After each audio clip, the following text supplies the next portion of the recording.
I was doing a lot of research about mass incarceration, and when you start really looking into this, brothers and sisters, it's going to sicken you to the core. Oh, Jeff, this is Mr. Kadar Muhammad.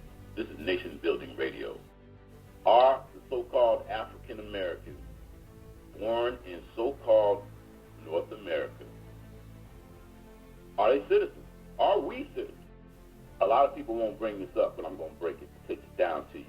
We, at the time that our ancestors were brought here, and of course there were black people already here. We have the Apaches, Seminole Indians. We have other tribes, Crow, what have you. Black people, black, dark skin, already here.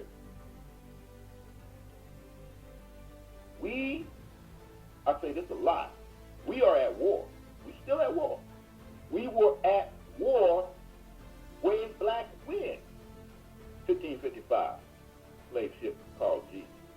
We were at war. We are at war right now. Are we really U.S. citizens, so-called North Black Americans, what have you, born in the so-called hells of North America? Are we citizens? I ask you this.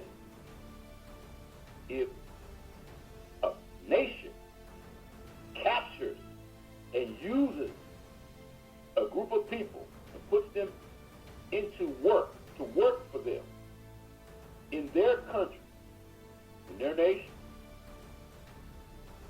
and those individuals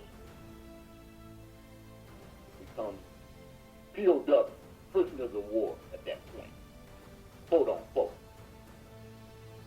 If those prisoners who are captured by their oppressors, if they have children while they are under captivity, are those children automatically citizens?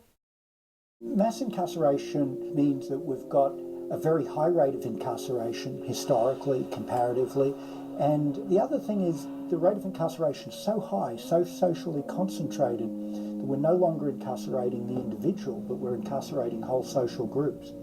Nowhere in the world incarcerates as much as we do. We've seen extremely high rates of exposure to the criminal justice system for African American men with very low levels of schooling. We're at this point now where there's about 1.2 million African American children with a parent who's incarcerated, and that's about 1 in 9. These kinds of negative effects associated with parental incarceration are concentrated more among boys than among girls.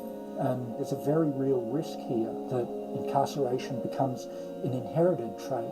The underlying issue is we've chosen prison as a way to respond to that problem of crime.